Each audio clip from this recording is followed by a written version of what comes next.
다두제. 안녕하십니까. 사마열입니다. 김성동 교수님이죠. 형법 강론 327페이지 로마자 6번 강도 상해 지상죄 보겠습니다. 사마열을 TV 절차 추천을 부탁드리고 유튜브 구독을 권합니다. 제337조 강도 상해 지상죄. 강도가 사람을 상해하거나 상해가 이르게 한 때에는 무기 또는 7년 이하의 징역에 처한다. 1번의 의의와 성격. 강도가 사람을 상해하거나 상해에 이르게 함으로써 바른 범죄이다. 강도의 기회에 사람에 대한 사상이 소환되기 쉽다는 점을 고려하면 강도죄의 가중조 구성 요건이며 강도 상해죄는 강도죄와 상해죄의 결합범이고 강도치상죄는 강도죄의 진전 결과적 가중범이다. 1번의 구성요건, 양가로 1번의 객관적 구성요건, 방가로 1번 주체는 모두 강도 범위이다. 단순강도, 특수강도, 중강도, 임실강도를 328페이지 불문한다. 강도의 실행에 착수한 이상 기술미수는 불문한다. 통설 판례. 방가 1번의 행위, 상해 또는 상해에 이르게 하는 것이다. 양가로가 상해란 상해에 대한 고의가 있는 경우를 의미하며 상해가 절도죄의 실행 중 또는 실행 직후에 가해지면 되고 반드시 꿈꿈을 감추한 단계에서 가해져야 하는 것은 아니다. 강도죄는 반항, 억압 정도의 폭행이 있어야 하므로 가벼운 찰가상 정도는 단순강도죄의 폭행에 해당하고 이제 상해라고 할 수 없다. 사회통념상 간과할 수 없는 정도, 즉 의사의 치료 처치를 요하는 정도의 상해라 해야 한다.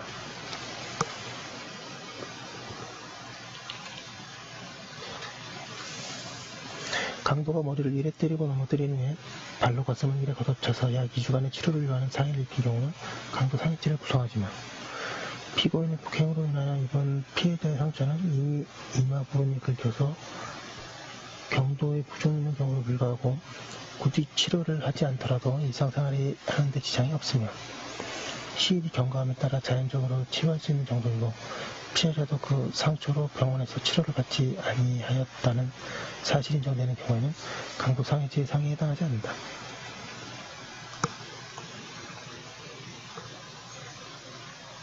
양가로나 치상. 상해의 고의 없이 상해의 결과를 발생시킨 경우이다. 결과적 가중범위로 강도 행위와 치상 사이에 인과관계가 있고 치상에 대한 예견 가능성이 있어야 한다. 치상의 결과 발생을 예견하지 못한 데에 대한 과실도 없는 경우에는 이제는 성립하지 않는다. 치상의 결과는 적어도 폭행의 고의로 야기되는 것이라야 한다. 통설.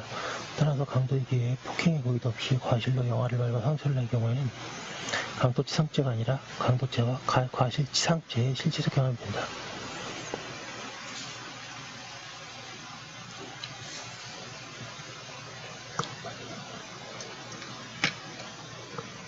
양가로다의 상해, 치상의 상대방, 강도 피해자에 향하지 않고 체포, 추적하는 경찰관에게 상해, 치상의 결과를 야기한 때에도 이자가 성립한다.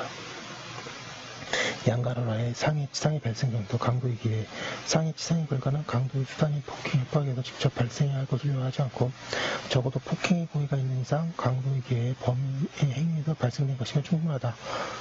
통설 판례.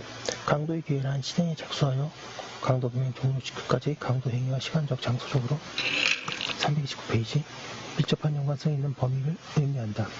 그 범위 판단 기준은 준강도죄의 절도의 기회와 동일하다. 강취 현장에서 피고인의 발을 붙잡고 들어주는 피해자를 약 30m쯤 끌고 와서 폭행으로써 상해한 경우, 택시 강도가 소지한 과도로 운전수를 협박하여 이에 놀라 운전자가 급격히 회전하는 충격으로 과도에 찔려 상처를 입은 경우, 강도가 피해자의 승용차에 한껏 타고 도주하다가 경찰관이 추적해오자 범행 후 1시간 20분이 경과한 뒤 피해자를 칼로 찔러 상해한 경우에는 강도 상해죄가 인정되지만 체포 과정에서 피해자의 적극적인 스스로의 행위로 상해가 생긴 경우에는 강도의 기회라고 할 수 없어 강도 상해죄가 성립하지 않는다. 양가로마 기수와 미수. 강도 상해죄의 경우에는 강도의 기수 미수를 불문하고 상해가 미수에 그친 경우에 미수가 된다. 하지만 강도 치상죄는 진정 결과적 가중범위로 치상의 결과가 발생해야 기수로 된다. 강도 치상죄의 미수범도 인정할 수 있는지에 대해서 동그라미 1번에 이를 인정하는 견해도 있지만 동그라미 2번 부정하는 것이 타당하다. 고의범위 강도 상해죄에 있어서 강도의 기수 미수에 관계없이 상해가 발생하면 기수범이 된다고 보면서 강도 치상죄에서는 중한 결과가 발생하였음에도 불구하고 강도가 기수이면 전체를 미수범으로 인정한 것은 불합리하기 때문이다.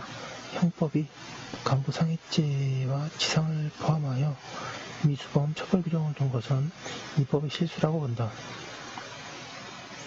이에 관한 자세한 내용은 강론의 인질상해 치상죄 및 형법 적용 결과적 가중범위 미수범에서 설명하였다.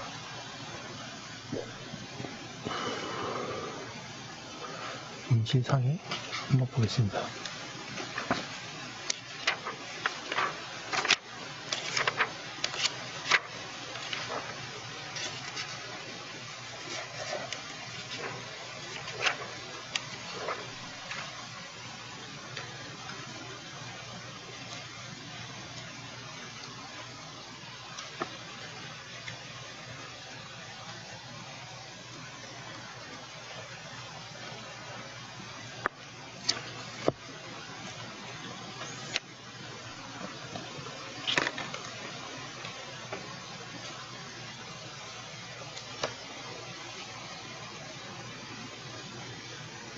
(136) 페이지네요.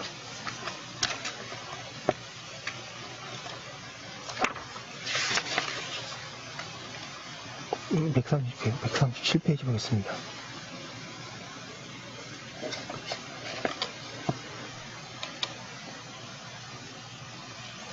그 인질상해죄에서 미수범 있는 거에서 하지만 이제 미수처벌 규정이 인질상해죄의 경우뿐만 아니라 결과적 가중범위 인질치상죄에도 적용되는지가 문제된다. 첫 번째로 324조의 5가 인질상해죄와 인질치상치사를 구별하지 않고 미수범도 처벌하다는 규정을 하고 있는 근거로 인질치상죄에 미수처벌도 가능하다고 해석하는 견해가 있지만 결과적 가중범위 미수는 해석상 인정될 수 없기 때문에 이제 미수처벌 규정의 결과범위 상해죄에 대해서만 적용된다고 보기 타당하다. 결과적 가중범위 미수는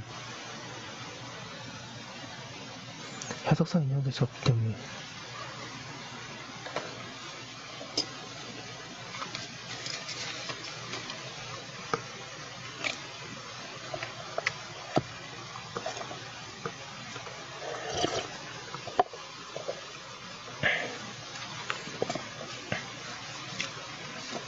양가리 의원의 주관적 구속요건.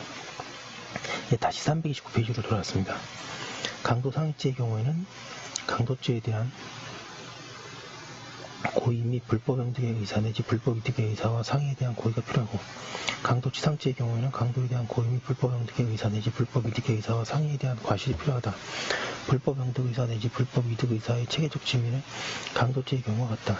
3번 공동정범의 초과. 강도는 공동정범 중에 한 사람이 강도의 기회에 상해 또는 치상의 결과를 발생시킨 경우 이와 무관한 다른 가담자의 죄책임이 된다.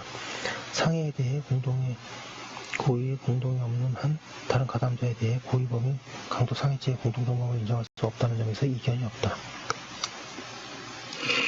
330페이지. 하지만 이 경우 다른 가담자에 대해 결과적 가중범위 강도 치상죄의 공동정범을 인정할 것인지에 대해서는 견해가 대립한다. 이와 관련해서는 중한 결과인 상해에 대해 각자의 과실 예견 가능성 여부를 검토하여 결과를 야기하지 않은 다른 가담자에게 강도치상죄의 단독정범을 인정하자는 견해 단독정범설과 동그라미 2번의 예견 가능성이 있을 때를 전제로 해서 강도치상죄의 공동정범을 인정하자는 견해 공동정범설이 대립한다. 결과적 가중범의 공동정범을 인정한 입장에서 보면 직접 상해의 결과를 발생시킨 자가 강도 상해죄가 되더라도 상해의 고의가 없는 다른 가담자에게 예견 가능성이 인정되는 한 강도치상죄의 공동정범을 인정하는 견해가 타당하다. 대부분도 상해의 결과에 대해 예견 가능성이 인정되는 한 상해의 결과에 대해서도 책임을 면할 수 없다고 한다. 하지만 구체적인 강도 상해죄의 공동정범이 되는지 강도치상죄와 공동정범이 되는지에 대해서는 명백히 밝히고 있지 않다. 4번의 주수 동일계의 소인에게 상해를 입힐 때에는 강도 상해죄의 실질적 경험이 되지만 법률상 한계의 행위 인정 요건을 갖출 때에는 상상적 경험이 될 수도 있다고 하고 있습니다. 여기까지 한 거 올려두고 또 다음 거 하도록 하겠습니다.